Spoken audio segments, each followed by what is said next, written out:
श्री राम। भक्तों, आज हम श्रीमद् भागवत महापुराण का प्रथम अध्याय का व्याख्यान देखने जा रहे हैं और इसके द्वारा आपके जीवन में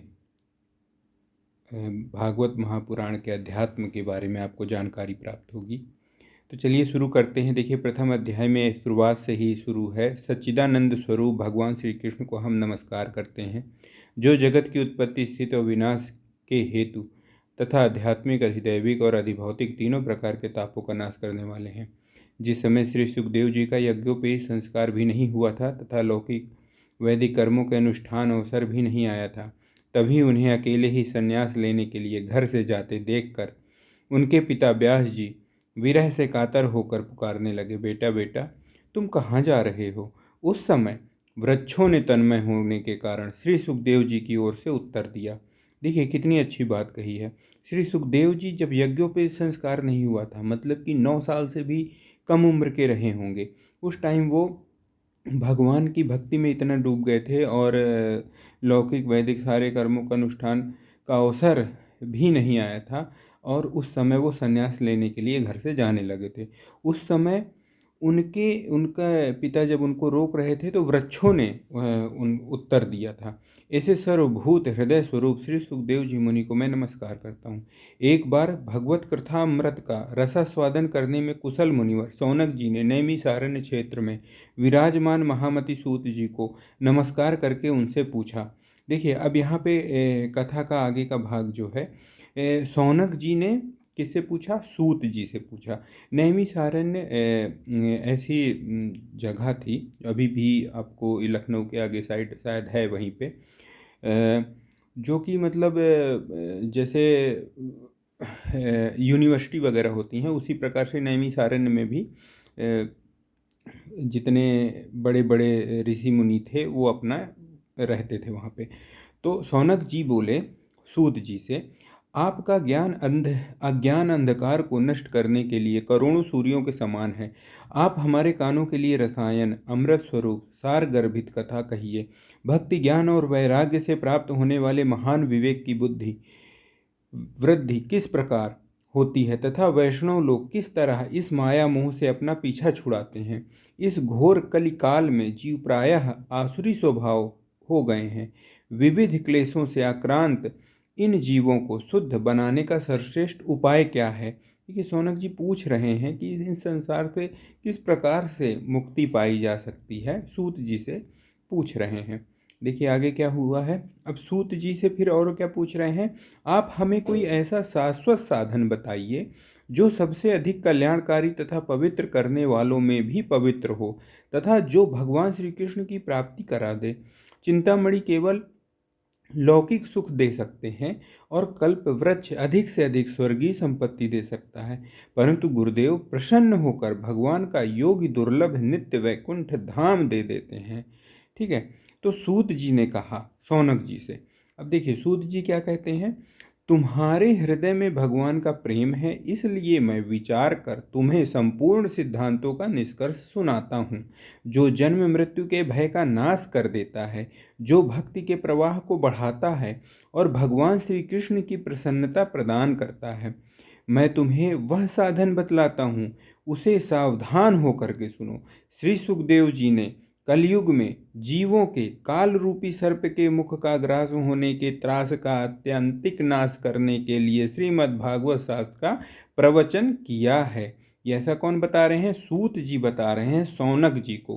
किसने बताया है, किसने प्रवचन किया है? श्री सुखदेव जी महाराज ने किया है। किसका प्रवचन किया है? श्रीमद् भागवत शास्त्र का प्रवचन किया है। मन की शुद्धि के लिए इससे बढ़कर कोई साधन नहीं है। जब मनुष्य के जन्म जन्मांतर का पुण्य उदय होता है तभी उसे इस भागवत शास्त्र की प्राप्ति होती है। जब सुखदेव जी राजा परीक्षित को यह कथा सुनाने के लिए सभा में विराजमान हुए तब देवता लोग उनके पास अमृत का कलश लेकर के आए। देवता अपना काम बनाने में बड़े कुशल होते हैं, अतः यहाँ भी सबने श्री सुखदेव मुनि को नमस्कार करके कहा, आप यह अमृत लेकर बदले में हमें कथा अमृत का दान दीजिए।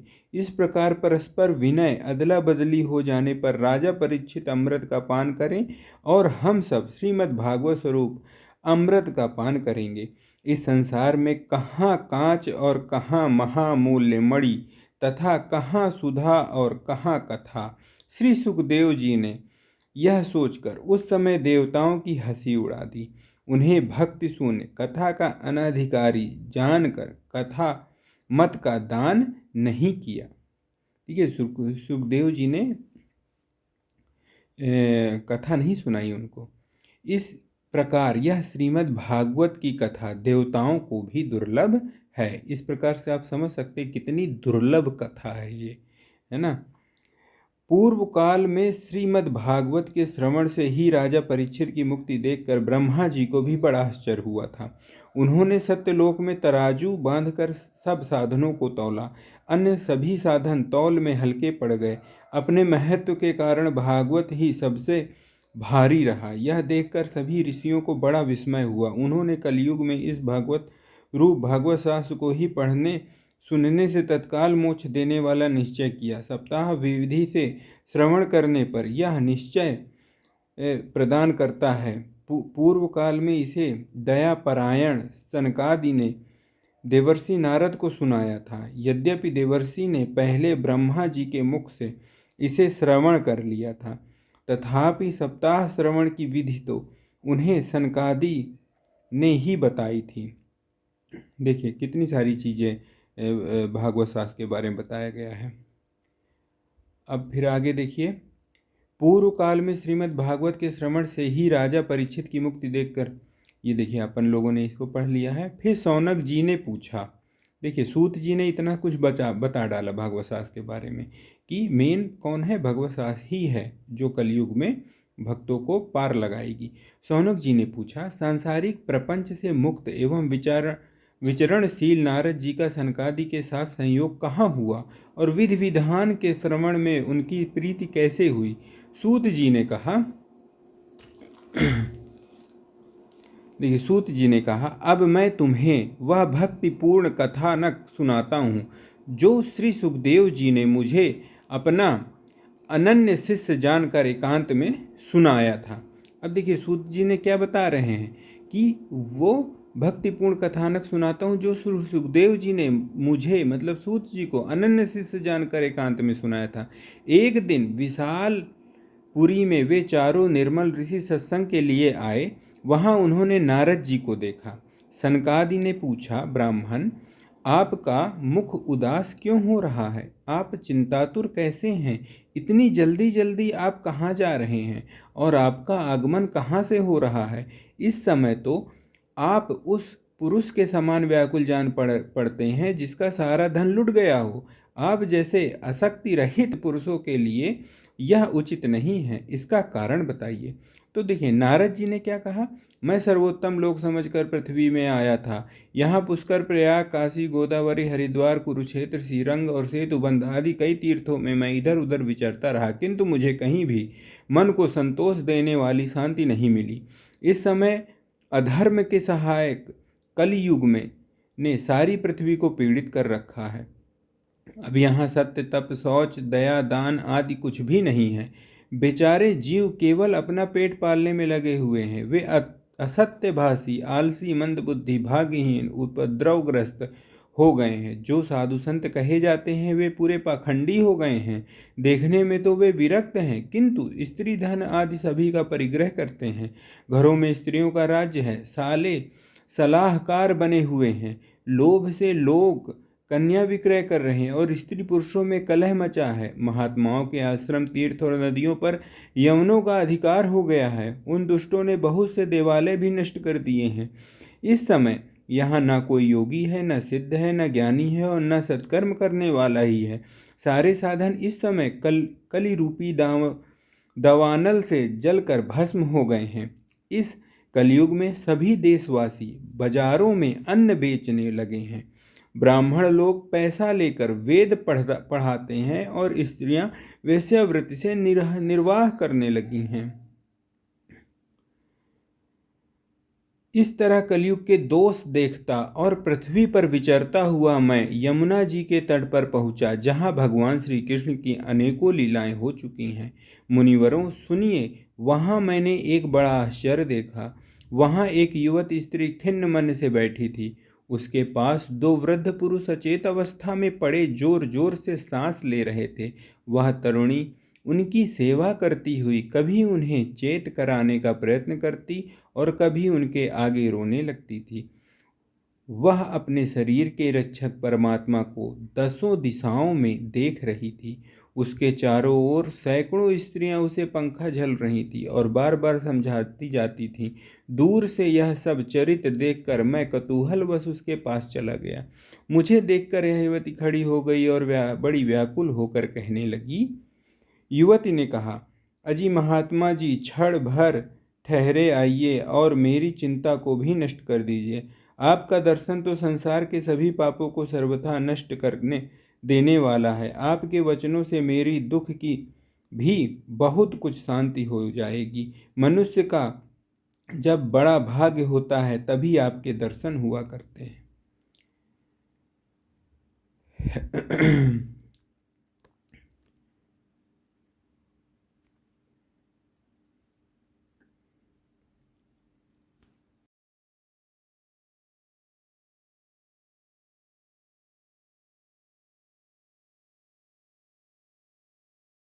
देखिए, नारद जी कहते हैं, तब मैंने उस स्त्री से पूछा, देवी तुम कौन हो? ये दोनों पुरुष तुम्हारे क्या होते हैं? और तुम्हारे पास ये कमल नयनी देवियां कौन हैं?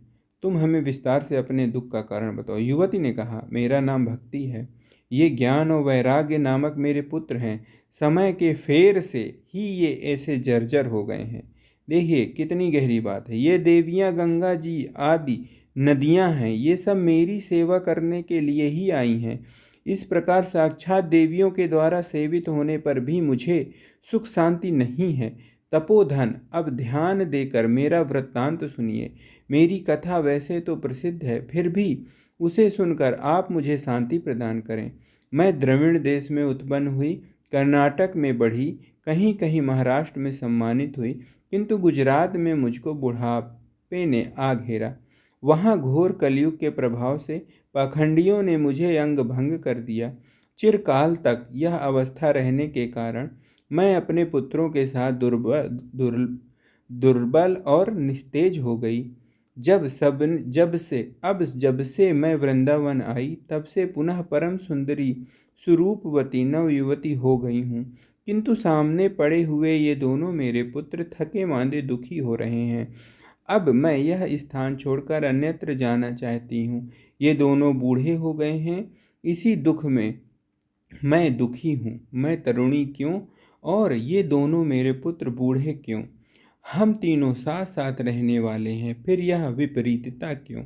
होना तो यह चाहिए था कि माता बूढ़ी हो और पुत्र तरुण हो। इसी से मैं आश्चर्यचकित चित्त से अपनी इस अवस्था पर शोक करती रहती हूँ। आप परम बुद्धिमान एवं योग निधि हैं, इसका क्या कारण हो सकता है बताइए।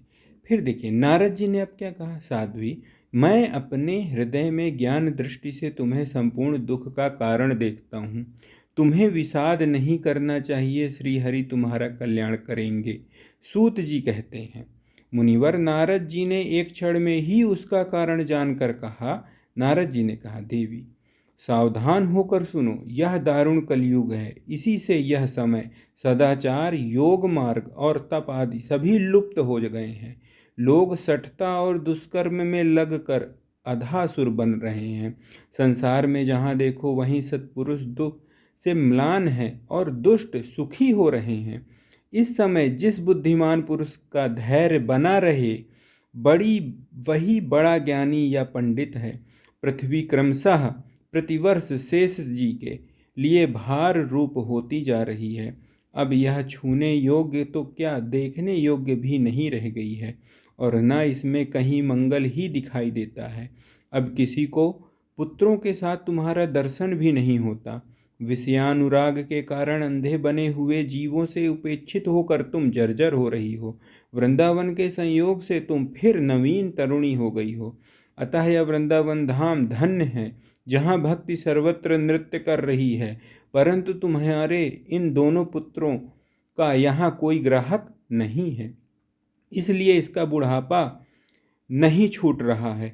यहाँ इनको कुछ आत्म सुख की प्राप्ति होने के कारण ये सोते से जान पड़ते हैं। भक्ति ने कहा, राजा परीक्षित ने इस पापी कलयुग को क्यों रहने दिया? इसके आते ही सब वस्तुओं का सार न जाने कहाँ चला गया। करुणामय श्रीहरि से भी यह अधर्म कैसे देखा जाता? मुने, मेरा यह संदेह दूर कीजिए, आपके वचनों से मुझे बड़ी शांति मिली है। फिर देखिए नारद जी ने क्या बोला। बाले, यदि तुमने पूछा है तो प्रेम से सुनो कल्याणी, मैं तुम्हें सब बताऊंगा और तुम्हारा दुख दूर हो जाएगा। जिस दिन भगवान श्री कृष्ण इस भूलोक को छोड़कर अपने परम धाम पधारे, उसी दिन से यहाँ संपूर्ण साधनों में बाधा डालने वाले कलयुग आ गया। दिग्विजय के समय राजा परीक्षित दृष्टि पड़ने पर कलयुग दीन के समान उसकी शरण में आए। देखिए कलयुग कैसे आया? परीक्षित के शरण में आया, भ्रमर के समान। सारग्राही राजा ने यह निश्चय किया कि इसका वध मुझे नहीं करना चाहिए, क्योंकि जो फल तपस्या, योग एवं समाधि से भी नहीं मिलता, कलयुग में वही फल श्री हरि कीर्तन से ही भली भांति मिल जाता है। देखिए यहाँ भी सोचने वाली बात है, एक बार नहीं समझ में आए तो दोबारा पढ़िएगा। इस प्रकार सारहीन होने पर भी उसे एक ही दृष्टि से सारयुक्त देखकर उन्होंने कलयुग में उत्पन्न होने वाले जीवों के सुख के लिए इसे रहने दिया था। इस समय लोगों के कुकर्म में प्रवृत्त होने के कारण सभी वस्तुओं का सार निकल गया है और पृथ्वी के सारे पदार्थ बीजहीन भूसी के समान हो गए हैं। ब्राह्मण केवल अन्न धन आदि के लोभवश घर घर एवं जन जन को भागवत की कथा सुनाने लगे हैं, इसलिए कथा का सार चला गया है। तीर्थ में नाना प्रकार के अत्यंत घोर कर्म करने वाले नास्तिक और नार की पुरुष भी रहने लगे हैं, इसलिए तीर्थों का भी प्रभाव जाता रहा है।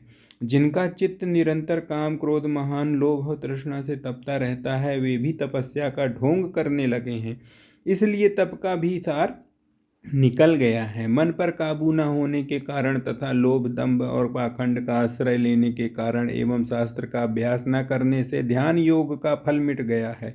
पंडितों की यह दशा है कि वे अपनी स्त्रियों के साथ पशु की तरह रमण करते हैं, उनमें संतान पैदा करने की ही कुशलता पाई जाती है, मुक्ति साधन में सर्वथा कुशल हैं। संप्रदाय अनुसार प्राप्त हुई वैष्णवता भी कहीं देखने में नहीं आती। इस प्रकार जगह जगह सभी वस्तुओं का सार लुप्त हो गया है।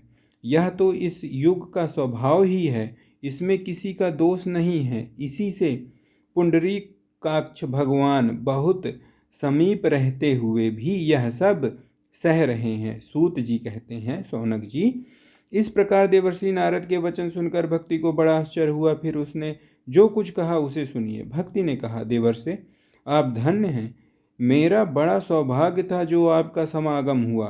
संसार के साधुओं का दर्शन ही समस्त सिद्धुओं का परम कारण है। आपका केवल एक बार का उपदेश धारण करके कयाधु कुमार प्रहलाद ने माया पर विजय प्राप्त कर ली थी। ध्रुव ने भी आपकी कृपा से ध्रुवपद प्राप्त किया था। आप सर्व मंगलमय और साक्षात श्री ब्रह्मा जी के पुत्र हैं। मैं आपको नमस्कार करती हूँ। यह तो इस युग का स्वभाव ही है, इसमें किसी का दोष नहीं है। इसी से पुंडरीकाक्ष भगवान बहुत समीप रहते हुए भी यह सब सह रहे हैं। फिर सूत जी कहते हैं, अच्छा इसको अपन ने पढ़ लिया है ना, ये लास्ट इस अध्याय का लास्ट था कि भक्ति ने जो कहा देवर्षि नारद जी से। ठीक है, तो इस प्रकार से प्रथम अध्याय खत्म होता है। अब मिलते हैं अपन दूसरे अध्याय में। जय श्री राम।